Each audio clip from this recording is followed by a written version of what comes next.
اعوذ باللہ من الشیطان الرجیم بسم اللہ الرحمن الرحیم۔ آج میں آپ کو بتاؤں گا رمضان المبارک کی عبادات اور معلومات کے بارے میں۔ ماہ صیام در حقیقت اہل ایمان پر اللہ تعالیٰ کا فضل و انعام اور خاص احسان ہے۔ یہ ماہ مبارک نیکیوں کا موسم بہار اور عبادات کا سرچشمہ ہے۔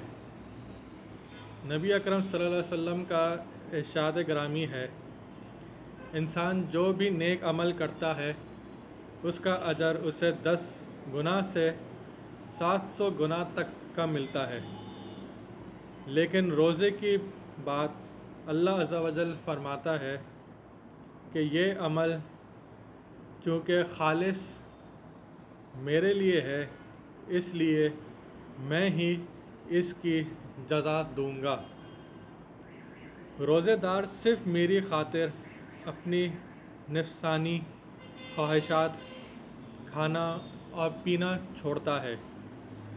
روزے دار کے لیے 2 خوشیاں ہیں، ایک خوشی اسے روزے افطار کے وقت حاصل ہوتی ہے اور دوسری خوشی اسے اس وقت حاصل ہوگی جب وہ اپنے رب سے ملے گا، اور روزے دار کے منہ کی بو اللہ تعالیٰ کے ہاں کستوری کی خوشبو سے زیادہ پاکیزہ ہے۔ بخاری مسلم میں اس کا تذکرہ ہے۔ مسلمان جب روزہ رکھے تو اسے چاہیے کہ اس کے کانوں کا بھی روزہ ہو، اس کی آنکھ کا بھی روزہ ہو، اس کی زبان کا بھی روزہ ہو، اور اس طرح اس کے دیگر اعضاء کا بھی روزہ ہو، یعنی اس کا کوئی بھی عضو اور جزا اللہ تعالیٰ کی نافرمانی میں استعمال نہ ہو۔ اس کے روزے کی حالت اور غیر روزے کی حالت ایک جیسی نہ ہو، بلکہ ان دونوں حالاتوں میں فرق نمایاں اور واضح ہو۔ روزے کا دوسرا بڑا سب سے زیادہ باعث اجر عمل قیام اللیل ہے۔ قیام اللیل کا مطلب ہے راتوں میں اللہ تعالیٰ کی عبادت اور اس کی بارگاہ میں نیاز کا اظہار کرنا۔ قرآن مجید میں اللہ تعالیٰ نے عبد الرحمن کے بندوں کی جو صفات بیان فرمائی ہے، ان میں سے ایک یہ ہے، اس کا ترجمہ ہے، ان کی راتیں اپنے رب کے سامنے قیام اور سجود میں گزرتی ہیں۔ رسول اللہ صلی اللہ علیہ وسلم نے فرمایا، جس نے رمضان کی راتوں میں ایمان کی حالت میں ثواب کی نیت سے قیام کیا تو اس کے پچھلے گناہ معاف کر دیے جائیں گے۔ صحیح بخاری۔ راتوں کا قیام رسول اللہ صلی اللہ علیہ وسلم کا بھی مستقل معمول تھا۔ صحابہ کرام اور تابعین بھی اس کا خصوصی اہتمام فرماتے تھے۔ رمضان المبارک میں اس کی اہمیت اور بڑھ جاتی ہے۔ رمضان المبارک کا تیسرا بڑا عمل اور صدقہ خیرات کرنا ہے۔ حضرت ابن عباس فرماتے ہیں، نبی اکرم صلی اللہ علیہ وسلم بھلائی کے کاموں میں سب سے زیادہ سخاوت کرنے والے تھے۔ آپ کی سب سے زیادہ سخاوت رمضان کے مہینے میں ہوتی تھی۔ اس مہینے میں قرآن مجید کا دور کرنے کے لیے جب آپ صلی اللہ علیہ وسلم جبرائیل الامین سے ملتے تو آپ صلی اللہ علیہ وسلم کی سخاوت اتنی زیادہ اور عام ہوتی جیسے تیز ہوا ہوتی ہے، بلکہ اس سے بھی زیادہ۔ صحیح بخاری، صحیح مسلم میں۔ اس سے معلوم ہوتا ہے کہ رمضان المبارک میں عام دنوں کے مقابلے میں صدقہ و خیرات کا زیادہ اہتمام کیا جاتا ہے۔ صدقہ و خیرات کا مطلب ہے کہ اللہ تعالیٰ کی رضا جوئی کے لیے فقراء اور مساکین، یتیمی اور بیوگان اور معاشرے کے معذور اور بے سہارا افراد کی ضروریات پر خرچ کرنا اور ان کی خبر گیری کرنا، بے لباسوں کو لباس پہنانا، بھوکوں کو کھانا فراہم کرنا، بیماروں کا علاج اور معالجہ کرنا، یتیموں اور بیواؤں کی سرپرستی کرنا، معذوروں کا سہارا بننا، مقروضوں کو قرض کے بوجھ سے نجات دلانا اور اس طرح کے دیگر ضرورت مند افراد کے ساتھ تعاون اور ہمدردی کرنا۔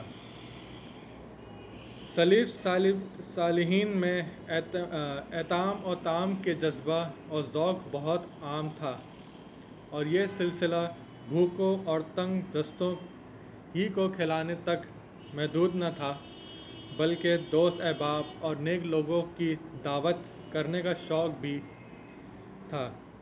اس لیے اس سے آپس میں پیار و محبت میں اضافہ ہوتا ہے اور نیک لوگوں کی دعائیں بھی حاصل ہوتی ہیں، جس سے گھروں میں خیر و برکت کا نزول ہوتا ہے۔ رمضان المبارک کا ایک بڑا عمل روزے داروں کے روزے کھلوانا ہے۔ رسول اللہ صلی اللہ علیہ وسلم نے فرمایا، جس نے کسی روزے داروں کا روزہ کھلوایا تو اسے بھی روزے دار کی مثل اجر ملے گا، بغیر اس کے کہ روزے دار کے اجر میں کوئی کمی کی جائے۔ ایک دوسری حدیث میں ارشاد ہے، ترجمہ اس کا، جس نے کسی روزے دار کا روزہ کھلوایا یا کسی مجاہد کو سامان حرب دے کر تیار کیا تو اس کے لیے بھی اس کی مثال اجر ہے۔ قرآن مجید کا نزول رمضان المبارک میں ہوا، اس لیے قرآن مجید کا نہایت گہرا تعلق رمضان المبارک سے ہے۔ یہی وجہ ہے کہ اس ماہ میں نبی اکرم صلی اللہ علیہ وسلم جبرائیل امین کے ساتھ قرآن مجید کا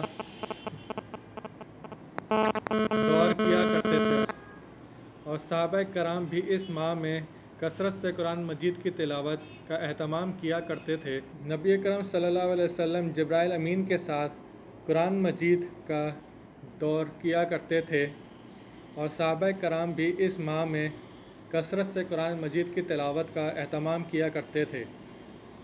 ان میں سے کوئی 10 دن میں، کوئی 7 دن میں اور کوئی 3 دن میں قرآن مجید ختم کر لیا کرتا تھا۔ قرآن مجید کو پڑھتے اور سنتے وقت انسان پر خوف اور رقت بھی کیفیت بھی طاری ہونی چاہیے، اور یہ اسی وقت ممکن ہے جب پڑھنے اور سننے والے مطلب اور معنی سے بھی واقف ہوں۔ قرآن مجید کو محض قصص اور تاریخ کی کتاب سمجھ کر نہیں پڑھا چاہیے، بلکہ اسے کتاب ہدایت سمجھ کر پڑھا جائے۔ حدیث میں آتا ہے کہ ایک مرتبہ نبی اکرم صلی اللہ علیہ وسلم نے حضرت عبداللہ بن مسعود سے فرمایا، مجھے قرآن پڑھ کر سناؤ۔ حضرت ابن مسعود نے عرض کیا، میں آپ کو پڑھ کر سناؤں، حالانکہ قرآن تو آپ پر نازل ہوا ہے؟ آپ صلی اللہ علیہ وسلم نے فرمایا، میں اپنے علاوہ کسی اور سے سننا چاہتا ہوں۔